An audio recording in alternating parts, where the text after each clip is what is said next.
शांति की बात कड़वी थी मगर सच थी।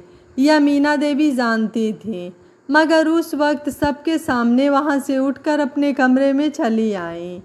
मीना देवी को शांति की बातों ने झकझोर कर रख दिया था और अतीत को सोचने पर मजबूर हो गई थी। मीना देवी को एक के बाद एक 3 बेटियां हो गईं, जिसमें शांति सबसे छोटी थी। मीना देवी की सास राजुल जी हमेशा मीना देवी को कोसती। क्या कर्म किए हैं भगवान जाने मीना ने। भगवान लड़की पर लड़की दिए जा रहा है, पता नहीं कब पोते के दर्शन नसीब में लिखे हैं। मीना देवी बेचारी सास की अवहेलनाओं को सहते सहते थक चुकी थी।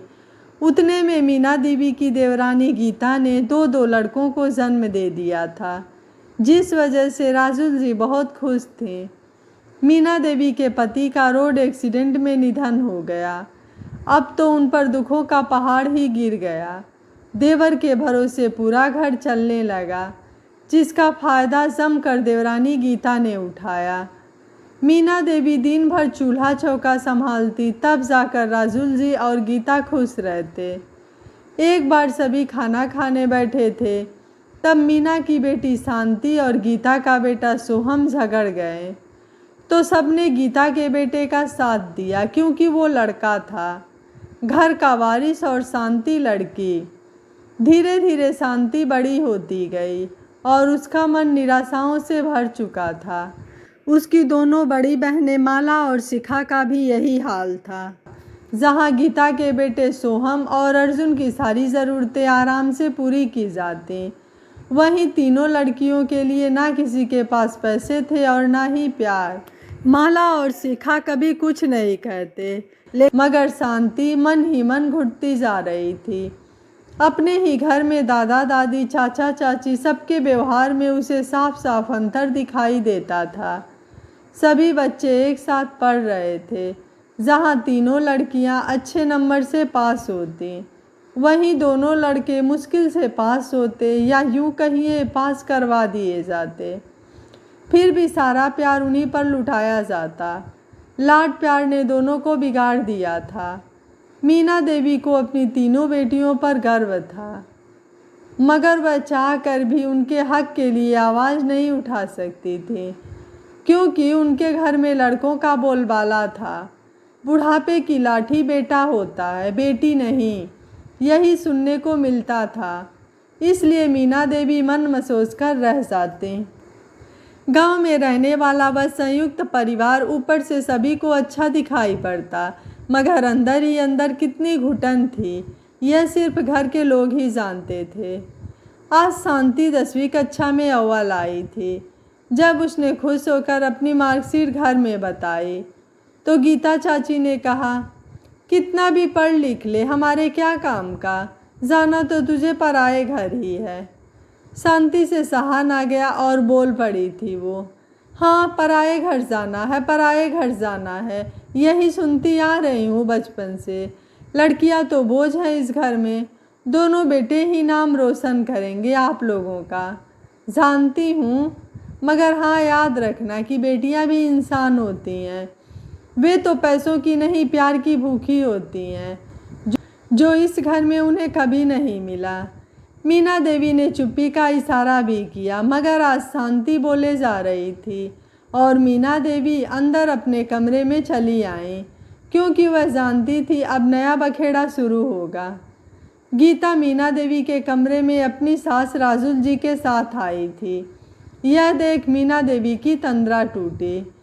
राजुल जी और गीता दोनों ने मिलकर मीना देवी पर बातों के प्रहार करने शुरू कर दिए, मगर आज मीना देवी ने पहली बार शांति की तारीफ करते हुए कहा, सच कह रही है मेरी बेटी, जमाना कहाँ से कहाँ पहुँच गया और आप लोग अब तक लड़के और लड़की का भेद लेकर बैठे हैं। माला और शिखा दोनों बहनों की पढ़ाई पूरी हो चुकी थी, जिसमें माला का आज जॉब भी लग गया था। माँ आप चलिए हमारे साथ, अब हम यहाँ नहीं रहेंगे।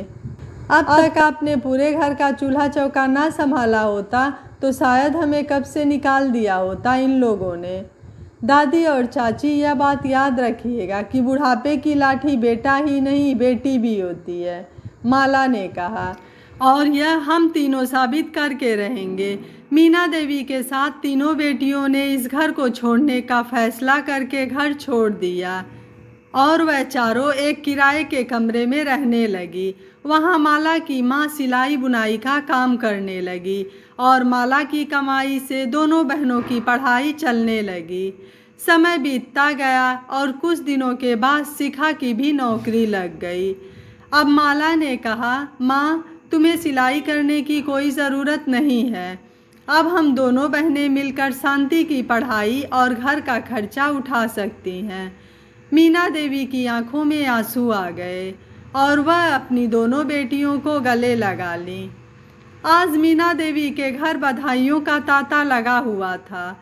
जो लोग उन्हें देखकर मुंह फेर लेते थे, वह भी आज उनके घर बधाई लेकर आ रहे थे, क्योंकि आज उनकी बेटी शांति पढ़ लिख कर एक बड़ी ऑफिसर बन गई थी। शांति अपनी माँ और अपनी बहनों के साथ अपनी दादी का मुंह मीठा कराने गई और कहा, दादी, आज बेटियां भी अपने माँ बाप की बुढ़ापे की लाठी बन सकती हैं।